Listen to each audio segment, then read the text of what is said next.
بسم اللہ الرحمن الرحیم۔ میرے عزیز بھائیوں اور بہنوں، ہم قرآن مجید و فرقان حمید کا اردو ترجمہ اور انگلش ترجمہ سیکھ رہے تھے۔ آج کی ہماری صورت ہے سورۃ الناس۔ سورۃ الفلق ہم پڑھ چکے ہیں، آج ہم سورۃ الناس پڑھیں گے۔ تو چلیں بلا تاخیر اس سورت کو ہم شروع کرتے ہیں۔ ہماری سب سے پہلی آیت جو ہے اس کو ہم پڑھیں گے، قل اعوذ برب الناس۔ کیسے پڑھیں گے؟ قل اعوذ برب الناس۔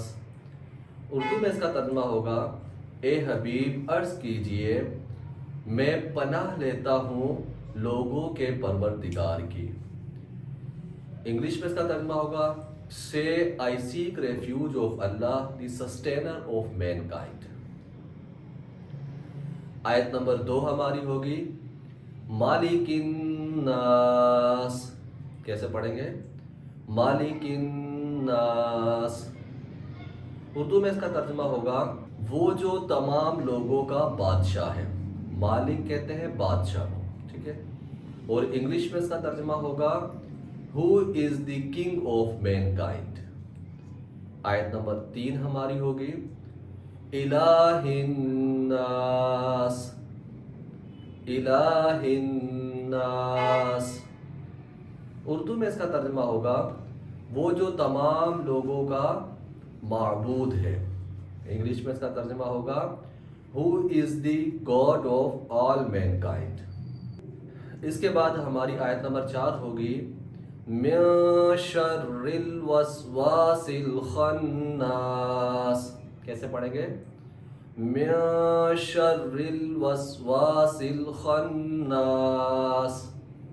اردو میں اس کا ترجمہ ہوگا، وسوسے ڈالنے والے، چھپ جانے والے شیطان کے شر سے۔ انگلش میں اس کا ترجمہ ہوگا، فرام دی ایول آف سلنکنگ وسپرر۔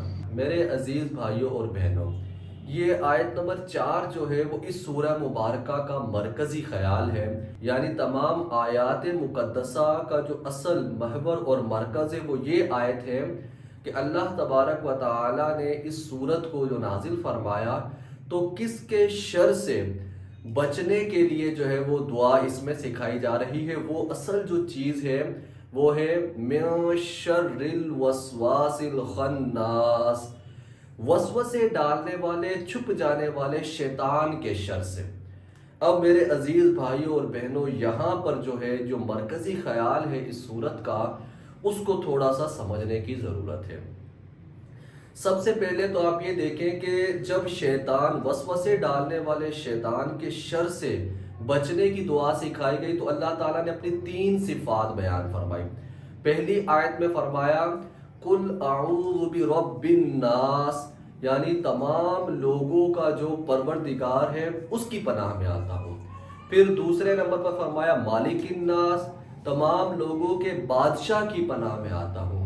پھر فرمایا، الہ الناس، تمام لوگوں کا جو معبود ہے اس کی پناہ میں آتا ہوں۔ کس چیز سے؟ من شر الوسواس الخناس، وسوسے ڈالنے والے، چھپ جانے والے شیطان کے شر سے۔ یعنی وسوسے، شیطان جو وسوسے ڈالتا ہے، ان وسوسوں کے شر سے بچنے کے لیے جس کی پناہ ہم لے رہے ہیں وہ ذات کون ہے؟ وہ ذات اتنی عظیم اور اتنی بڑی ذات ہے کہ جو تمام انسانوں کا رب بھی ہے، تمام انسانوں کا بادشاہ بھی ہے اور تمام انسانوں کا معبود بھی ہے۔ اب یہاں پر میرے عزیز بھائیوں اور بہنوں غور کیجئے کہ اس سے پہلی جو سورۃ الفلق ہم نے پڑھی تھی اس میں ہمارے جو دشمن بیان کیے گئے تھے، بڑے بڑے وہ 4 دشمن بیان کیے گئے تھے۔ پہلے نمبر پر تمام مخلوقات کے شر سے بچنے کا کہا گیا تھا۔ دوسرے نمبر پر تاریک رات کے شر سے بچنے کا کہا گیا، اور تیسرے نمبر پر جادوگرنیوں کے شر سے بچنے کا کہا گیا تھا، اور چوتھے نمبر پر حاسدین کے شر سے اب یہ 4 بڑے بڑے دشمنوں سے بچنے کا کہا، لیکن اللہ تعالیٰ نے اس صورت میں صرف اپنی ایک صفت بیان فرمائی، قل اعوذ برب الفلق، یعنی صبح کے پروردگار کی پناہ میں آتا ہوں۔ لیکن یہاں پر اللہ نے شیطان کے وسوسوں کے شر سے بچنے کا فرمایا، لیکن اپنی 3 بڑی بڑی صفات کو بیان کیا۔ یعنی آپ موازنہ کیجئے ایک طرف پوری کائنات کے دشمن ہیں، تمام مخلوقات کے دشمن ہیں، ان سے بچنے کا کہا جا رہا ہے، تو اللہ تعالیٰ صرف اپنی ایک صفت رب الفلق یعنی صبح کے پروردگار کی پناہ میں آتا ہوں بیان فرما رہا ہے۔ جبکہ شیطان کے وسوسوں سے جب بچنے کا ذکر آیا تو اللہ تعالیٰ نے اپنی 3 بڑی بڑی صفات کو بیان فرمایا۔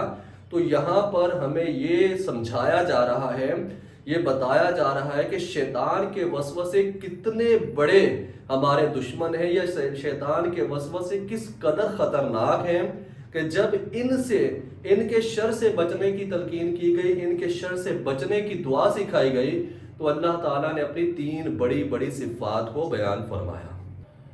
تو اس کی ویسے تو بے شمار وجوہات ہیں کہ آخر ایسا کیوں ہوا کہ ایک طرف پوری کائنات کے دشمن ہیں، پوری کائنات کی مخلوقات کے شر سے بچنے کا کہا جا رہا ہے، تو اللہ تعالیٰ اپنی صرف ایک صفت بیان فرما رہا ہے۔ اس طرف شیطان کے وسوسوں کے شر سے بچنا ہے، تو اللہ تعالیٰ اپنی 3 صفات کو بیان فرما کر پھر کہہ رہا ہے کہ شیطان وسوسے ڈالنے والے، چھپ جانے والے شیطان کے شر سے میں اس رب کی پناہ طلب کرتا ہوں۔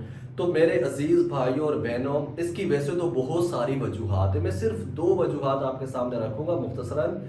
پہلی وجہ تو یہ ہے کہ سورۃ الفلق میں ہم نے یہ چیز سیکھی تھی کہ سورہ فلق جو ہمیں سکھائی گئی وہ ہمیں دنیاوی نقصانات سے بچنے کے لیے سکھائی گئی، یعنی اس میں ہمارے ان دشمنوں کا ذکر ہے جو ہمیں دنیاوی اعتبار سے نقصان پہنچاتے ہیں۔ جیسے مثال کے طور پر کوئی ہماری صحت خراب کروا دیتا ہے، ٹھیک ہے، جادو ٹونا وغیرہ کروا کے ہم تفصیل سے اس میں پڑھ چکے ہیں۔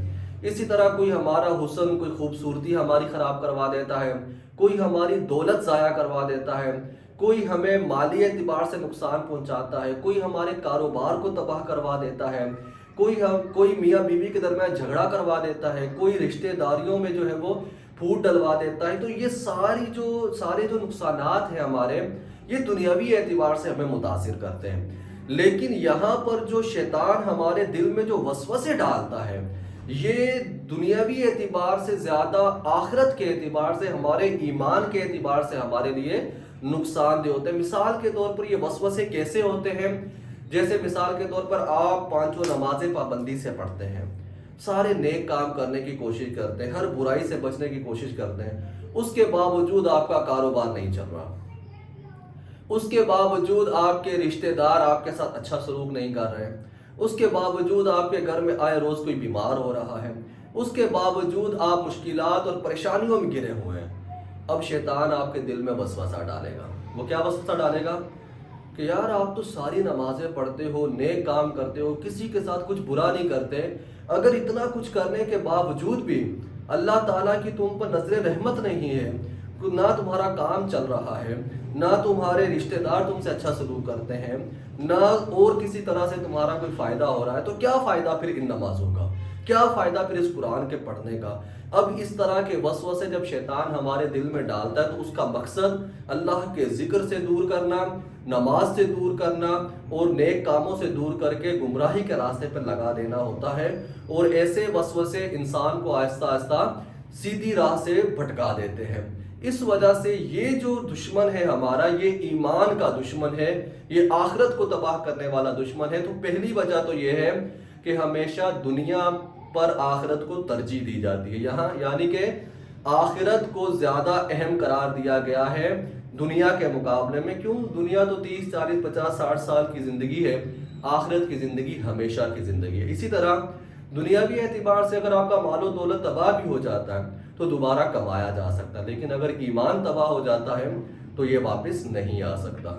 دوسری بڑی وجہ جو ہے کہ یہاں پر اتنی ساری اللہ تعالیٰ کی صفات کیوں بیان کی گئی؟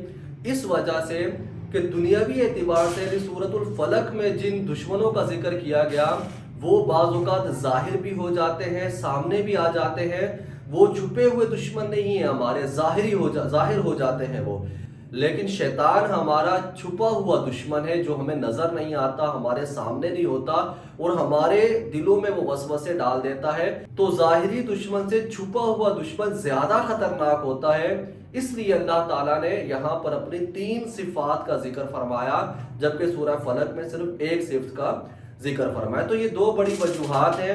ایک تو یہ کہ شیطان ہمارے ایمان کو نقصان پہنچاتا ہے، جبکہ سورہ فلق کے اندر جو دشمن ہے وہ ہماری دنیا کو نقصان پہنچاتا ہے. اس لیے یہاں پر جب شیطان کے وسوسوں کا ذکر آیا تو اللہ نے 3 صفات اپنے بیان فرمائی. دوسری وجہ کہ شیطان ہمارا چھپا دشمن ہے جو ہمیں نظر نہیں آتا، جبکہ دنیاوی اعتبار سے جو نقصان پہنچانے والے دشمن ہیں وہ ظاہری ہو جاتے ہیں، نظر آ جاتے ہیں، ہمارے سامنے آ جاتے ہیں. تو ظاہری دشمن سے چھپا ہوا دشمن زیادہ خطرناک ہوتا ہے. اور اس کے بارے میں، شیطان کے بارے میں قرآن کہتا ہے انما یرید الشیطان ان یوقع بینکم العداوۃ والبغضاء، کہ شیطان تو یہی چاہتا ہے کہ تمہارے درمیان دشمنی اور بغض پیدا کر دے. اور اسی آیت میں آگے فرمایا 2 الفاظ چھوڑ کر وَيَصُدَّكُمْ عَنْ ذِكْرِ اللَّهِ وَعَنِ الصَّلَاةِ، اور شیطان کا تو یہی ارادہ کرتا ہے کہ وہ تمہیں اللہ کے ذکر سے اور نماز سے روک دے. اور ایک مقام پر فرمایا ان الشیطان للانسان عدو مبین، کہ شیطان تو انسان کا کھلا دشمن ہے. تو میری عزیز بھائیوں اور بہنوں، یہ اتنا خطرناک دشمن ہے کہ جو ہمیں ایمان اور دین سے دور کر کے، اللہ کی راہ سے دور کر کے گمراہی کے راستے پر لگا دیتا ہے. تو اتنے بڑے دشمن سے بچنے کی طاقت ہم میں تو نہیں ہے، ہم اس کا مقابلہ نہیں کر سکتے. اس لیے اللہ تعالیٰ نے ہمیں سکھایا کہ اس سے مقابلہ کرنے کے لیے تم یہ سورہ مبارکہ کی تلاوت کیا کرو، اس طرح سے دعا کیا کرو. اس کے بعد ہماری اگلی جو آیت ہے وہ اس کو ہم اس طرح سے پڑھیں گے الذی یوسوس فی صدور الناس. کیسے پڑھیں گے؟ الذی یوسوس فی صدور الناس. اردو میں اس کا ترجمہ ہوگا وہ جو لوگوں کے دلوں میں وسوسے ڈالتا ہے. انگلش میں اس کا ترجمہ ہوگا who whispers into the hearts of mankind. اس کے بعد ہماری آخری جو آیت ہے من الجنۃ والناس، اس کا ترجمہ ہوگا وہ جنات میں سے ہوں یا انسانوں میں سے ہوں. from the jinn and mankind. اب یہاں پر انسانوں میں سے ہو یا جنات میں سے ہو، یہاں دونوں تفاسیر علماء نے کی ہیں کہ یعنی یہ وسوسے ڈالنے والے لوگ، یعنی جس کو شیطان کہا جا رہا ہے، یہ انسانوں میں سے بھی ہو سکتے ہیں اور جنات میں سے بھی ہو سکتے ہیں. ایک تفسیر اس کی یہ ہے کہ یعنی صرف شیطان ہی ہمارے دلوں میں وسوسے نہیں ڈالتا، بلکہ کچھ انسان نما شیطان بھی ہوتے ہیں جو انسانی روپ میں، انسانی حلیے میں ہوتے ہیں، وہ بھی ہمارے دلوں میں آ کر وسوسے ڈالتے ہیں. اب وسوسے کی ایک قسم تو میں نے آپ کو بتا دی کہ آپ بالکل نیک پارسا ہونے کے باوجود بھی آپ کے نقصانات ہو رہے ہیں، کاروبار نہیں چل رہے، تو آپ کے دل میں خیال آتا ہے کہ یار میں تو بالکل ٹھیک چلتا ہوں ہر ایک کے ساتھ، پھر میرے ساتھ کیوں غلط ہوتا ہے. اسی طرح کچھ لوگ بھی وسوسے ڈالتے ہیں کہ فلاں نے آپ کے خلاف جادو کر دیا ہے، فلاں نے یہ کر دیا ہے، آپ کے اوپر کچھ ہوا ہے، آپ کے معاملات ایسے ہی خراب نہیں ہو رہے، آپ ضرور جا کے پتہ کروائیں. یہ بھی وسوسوں کی قسمیں ہیں. تو ہم کیا کرتے ہیں، ہم پھر ان وسوسوں میں آ جاتے ہیں، ان باتوں میں آ جاتے ہیں، جس کی وجہ سے ہم جو ہے اللہ پر بھروسہ کرنے کی بجائے لوگوں کے وسوسوں پر اور شیطان کے وسوسوں پر بھروسہ کرنے لگ جاتے ہیں. تو ہمیں زیادہ جو نقصان ہونے لگ جاتا ہے وہ اس وجہ سے کہ ہم یہ اپنے دل میں پیدا ہونے والے وسوسوں پر یقین کرنے لگ جاتے ہیں اور اپنے رب پہ بھروسہ ہم چھوڑ دیتے ہیں. تو یاد رکھیں قرآن کریم کیا کہتا ہے؟ قرآن کہتا ہے اِنَّهُ لَيْسَ لَهُ سُلْطَانٌ عَلَى الَّذِينَ آمَنُوا وَعَلَىٰ رَبِّهِمْ يَتَوَكَّلُونَ، کہ ایسا نہیں ہے کہ یہ شیطان کے وسوسے ہر ایک کے اوپر غالب آ جاتے ہیں اور شیطان ہر ایک کے اوپر غالب آ جاتا ہے، بلکہ فرمایا لَيْسَ لَهُ سُلْطَانٌ عَلَى الَّذِينَ آمَنُوا، فرمایا کہ جو لوگ ایمان لے آئے وَعَلَىٰ رَبِّهِمْ يَتَوَكَّلُونَ، اور اپنے رب پہ بھروسہ کرتے ہیں، ان کے اوپر اس کا زور نہیں چلتا. لَيْسَ لَهُ سُلْطَانٌ، شیطان کا زور ایسے لوگوں پہ نہیں چلتا جو اپنے رب پہ بھروسہ رکھتے ہیں. اب رب پہ بھروسے کا مطلب کیا ہے کہ یعنی اگر آپ بیمار ہو گئے ہیں تو بیماری اللہ تعالیٰ کی طرف سے ہے. اگر آپ کے مال میں کوئی نقصان ہو گیا تو یہ نقصانات اللہ کی طرف سے ہیں. اگر آپ کے ساتھ کوئی حادثہ ہو گیا، گھر میں کوئی مسئلہ ہو گیا، تو یہ تمام مسائل اللہ کی طرف سے ہیں. یہ مسلمان کا ایمان اور عقیدہ ہونا چاہیے. لیکن ہمارا کیا مسئلہ ہے؟ ہم جیسے ہی بیمار ہوتے ہیں، جیسے ہی کوئی نقصان ہوتا ہے، فوراً ہمارے دل میں خیال آتا ہے کہ میرے اوپر کسی نے جادو کیا ہوا ہے، کوئی میرے پیچھے پڑ گیا ہے، کسی کو میری جو ہے نا وہ خوشحالی دیکھی نہیں جاتی. اب یہ جو دل میں خیال آتے ہیں یہ ہے شیطانی وسوسے. اب ہم ان کو جو ہے اپنے سے دور کرنے کے لیے رب کی پناہ طلب کرنے کی بجائے ہم ان کے اوپر یقین کامل کرنا شروع ہو جاتے ہیں۔ قرآن کہتا ہے انما سلطانہ علی الذین یتولونہ، تو پھر شیطان کا وار ایسے لوگوں پر چلنے لگ جاتا ہے جو اس کے وسوسوں پر یقین کرنے لگ جاتے ہیں۔ تو ہم نے اپنے رب پہ بھروسہ کرنا ہے، اور بھروسے کی اگر میں مختصر ڈیفینیشن کروں تو بھروسہ ایسا ہونا چاہیے کہ جیسے مثال کے طور پر ہم بجلی کے جو ساکٹ میں اگر انگلیاں ڈالیں، ہاتھ ڈالیں، تو ہمیں کتنا پکا یقین ہے کہ ہمیں کرنٹ پڑے گا۔ تو جس طرح ہمیں یہ یقین ہے کہ ہمیں کرنٹ لگے گا، اسی طرح ہمیں یقین ہونا چاہیے کہ ہمارا رب جو ہے وہی تمام نفع اور نقصان کا مالک ہے۔ اگر ہمیں کوئی خوشیاں مل رہی ہیں تو وہ بھی اس کی طرف سے ہے، وہی تمام خوشیاں عطا کرنے والا ہے، اور اگر کوئی غم، کوئی بیماری ہے تو وہ بھی اسی کے حکم سے ہم پر نافذ ہوتی ہے، ہم پر نازل ہوتی ہے، نہ کہ ہم وسوسوں پہ لگ کر ایک دوسرے کے اوپر شک کرنے لگ جائیں اور اپنے رب کی راہ سے ہٹ جائیں۔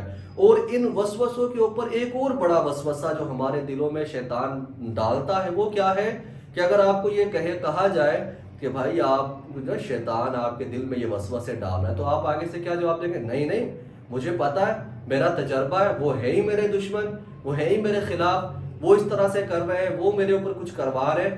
تو یہ تمام شیطانی وسوسے ہمیں اللہ سے دور کر دیتے ہیں، اور یہ آہستہ آہستہ ایمان کو خطرے میں ڈال دیتے ہیں۔ تو ہمیں یہ چاہیے کہ جو قرآن نے ہمیں راستہ بتایا، جو اللہ نے ہمیں راستہ بتایا کہ شیطان اور اپنے تمام تر دشمنوں سے ہم مقابلہ نہیں کر سکتے، ہمیں اس ذات کی پناہ لے لینی چاہیے کہ جو ان تمام ہمارے دشمنوں کو خاک میں ملا سکتا ہے۔ اللہ تعالیٰ سے دعا ہے کہ ہمیں قرآن کو پڑھنے اور اس کے نزول کا جو مقصد ہے اس مقصد پر پورا اترنے کی توفیق عطا فرمائے۔ اللہ حافظ۔